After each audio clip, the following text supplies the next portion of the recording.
Is vrising worth it? Here comes the sun. Absolutely. It's Valheim with vampires and awesome combat.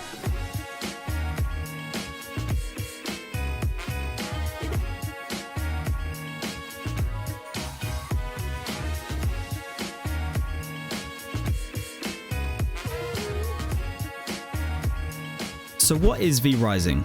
It's a top-down survival RPG that can be played single player or multiplayer with dedicated server support with enough emphasis on the RPG that brings a great variety of skills, spells, weapons and gear that make combat a lot of fun in both PvE and PvP. The game just reached top 6 in the Steam charts with 150,000 peak players, putting it above GTA 5, Rust and Elden Ring. To celebrate, Stunlock Studios have given me keys to give away for copies of the game and for the cosmetic Dracula's Relics DLC, so drop a comment down below for a chance to win. I've put in over 23 hours since the game's launch into early access on the 17th of May and can tell you that despite making a ton of mistakes like jumping into full loot PvP with 4-player clans enabled on the server, completely blind all while playing solo, it has been an absolute blast. Let me emphasize that going solo into full loot PvP with clans that will gank you and make your early game life hell is by far the worst way to start your vrising experience. So hopefully you understand that when I say I still had a blast of it regardless of these huge mistakes, it means we are on to a winner. By this point, most gamers think one thing when they see the words early access and survival game.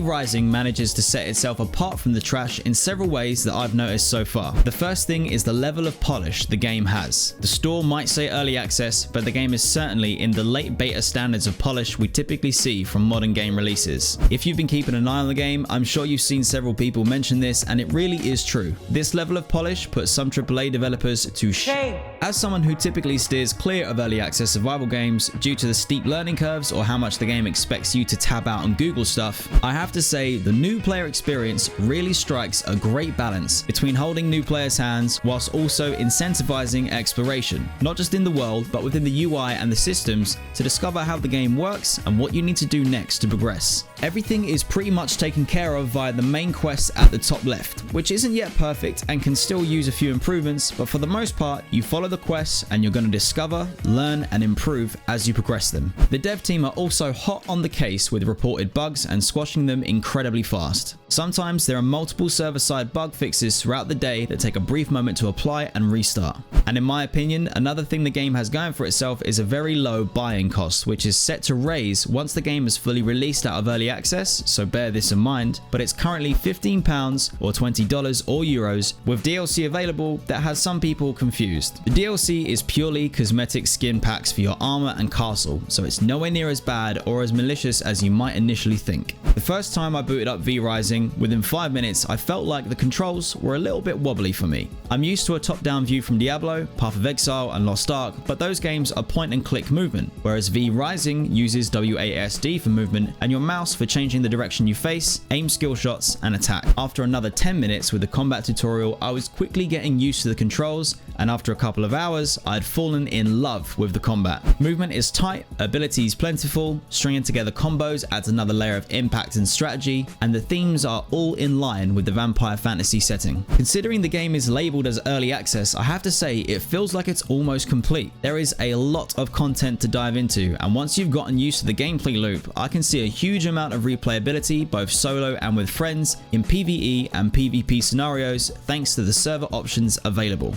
Each server will have its own settings, and these can be the standard default PvE or PvP options that the game provides out the box. However, the real strength is the amount of customization available, as this allows you to either create or find a server that tailors to your desired gameplay experience. So if you want accelerated PvE progression, you can do that. If you want vampires to almost instantly die in the sun, you can do that.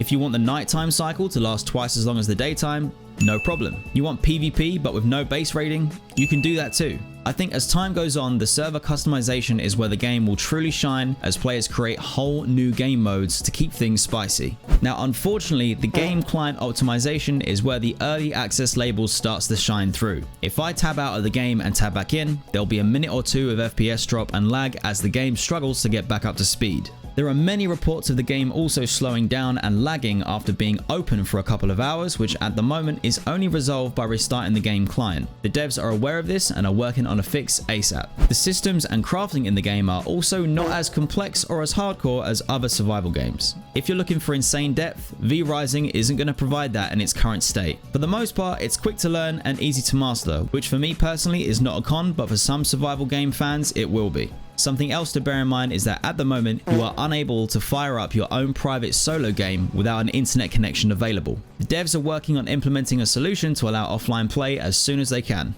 Overall, the game is receiving high praise, and whilst there are way more elements that come together perfectly to make vrising amazing, there are of course always going to be odd things that get missed, need to be adjusted, or even completely reworked. But for the most part, everything is working well and as intended, but you've got to manage your expectations. I've seen a lot of complaints about how the full loot PvP servers work, the entrance to castles being blocked by enemy players, 4-player clans, ganking, camping resources, bosses, you get the idea. This is where the game server select screen is your friend. Click the box on the right hand side for more details on how the server runs, what the rule sets are, and more info about the community that run it.